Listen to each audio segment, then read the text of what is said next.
Hello and a very warm welcome back to Huw's Nursery. And in this video I want to go over reapplying mulch. So this is specifically organic mulch, which is mulch which will break down and release nutrients into the soil.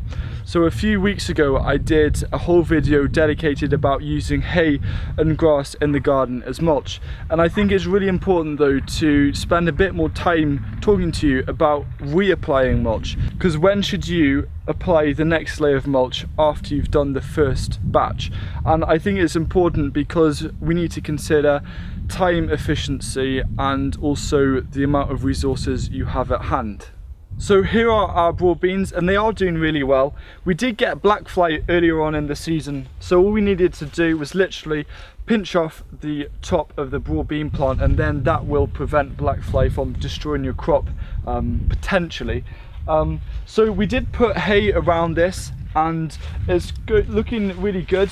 I can see a few weeds growing through, and this is something really important, is if there are a few weeds and it's not really hindering your production, then you really don't actually need to spend much time worrying about it. Maybe if it's things like salad or root veg where it's a lot lower down to the ground, yes, you might need to think about weeds a lot more.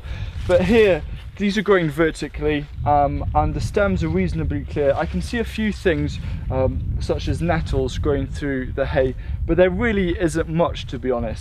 Now, what you need to do though is to look underneath and actually pick up the hay and to see how thick the layer is.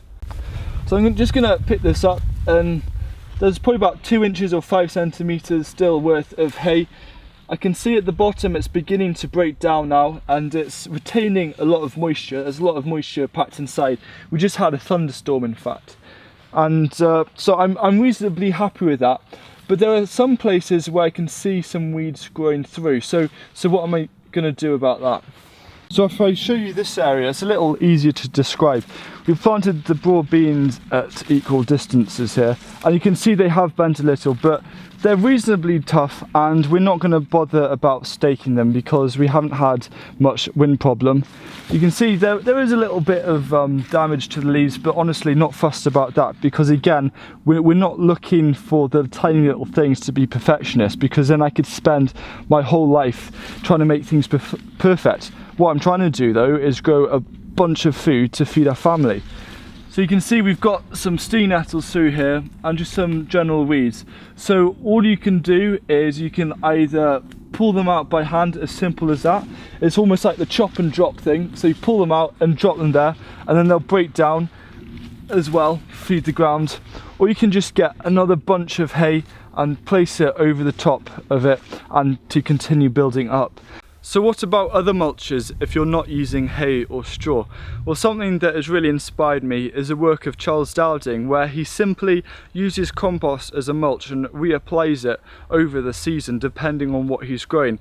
And I love to have the ability to have loads of compost and mulch our raised beds just with compost, as I think that would be fantastic. However, our composting system at the moment isn't sufficient enough to supply all our raised beds. So you can look at other things. So one of the things we looked at is using manure, which we do have quite a lot of, and over the past few years we've been applying manure directly onto our raised beds in late autumn and early winter, and then basically putting hay over the top, or maybe even black plastic.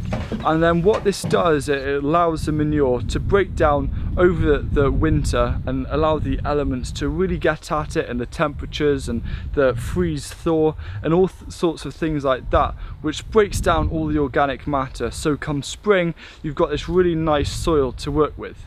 Something else that I'm sorting out with getting a supply of is wood chips, and this is something I really want to do, because if you go over to Patrick Dolan's channel at 1 Yard Revolution, he's got some great videos which I'll link down in the video description talking about using wood chips, and I think it's a fantastic way, and you don't really need to worry about this idea of nitrogen robbery as long as you just place wood chips as a mulch. And again, this is a fantastic way to reduce the need to weed and build soil over the months and years. So in conclusion, there are two main times when you should reapply mulch. The first one is when your original first layer of mulch has either broken down or almost broken down. And the second one is when you can see a lot of weeds growing through. Again, if you've only seen a few weeds growing through, you can either pick these out by hand or let these grow a bit more, because it really won't affect your crop production. So what I'm about to do now is, I've noticed there's some weeds around the stems of the brassicas, and I could maybe use a hoe, but I'm not going to bother. I'm just going to apply a nice thick layer of hay around. This is going to smother the weeds, and then I'm just going to keep a general check on it, and if I see another big bunch of growth of weeds then coming through the hay later on in the season, I'll just simply apply another layer. So thank you very much for watching, and I'll see you again soon. Goodbye.